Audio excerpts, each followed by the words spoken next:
एक एक सिस्टम जो कस्टम के बारे में मैं बोलना चाहता हूँ कि जो इम्पोर्टर्स हैं, बेसिकली इम्पोर्टर्स जो जिनका माल बाहर से आता है और वो अपने सामान को सही तरीके से डिस्क्लोज़ नहीं कर पाते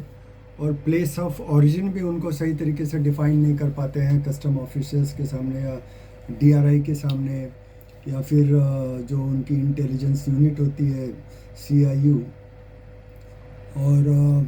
इन फैक्टर्स को जब वो डिस्क्लोज़ नहीं कर पाते और जब उनका इंपोर्ट का कंटेनर नवा शिवा या दूसरे पोर्ट्स पे आ जाता है और जब उनको डीआरआई की या सीआईयू की नोटिसेज आती हैं, तो ये उनको सही तरीके से मालूम रहता है कि उन्होंने किस तरीके के माल और किस तरीके के प्रोडक्ट्स और किस तरीके की प्लेस ऑफ ऑरिजिन से मंगाया हुआ है। और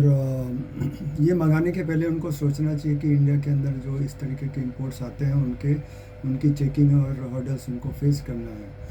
और फिर भी अगर उनको लगता है कि वो करेक्ट हैं, जेन्युइन है, प्लेस ऑफ ऑरिजिन सही है, उनकी बिल ऑफ एंट्रीज में सही एंट्री हुई है और इंपोर्ट में कंटेनर्स में जो प्रोडक्ट वही है जो उन्होंने मंगाया है, और नॉट इंटेंशनली उनको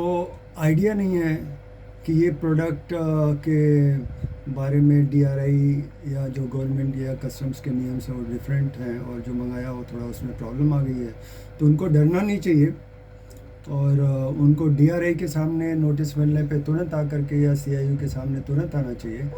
और कोऑपरेट करके अपने पोजीशंस को अपने क्लैरिटी के साथ फ्रंटली फेस करके बताना चाहिए कि जो किसी तरीके के बीच में डिफरेंसेस हैं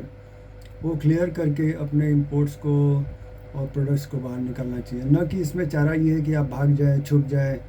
और इन्वेस्टिगेटिंग एजेंसीज़ को और टफ होने के लिए मजबूर करें।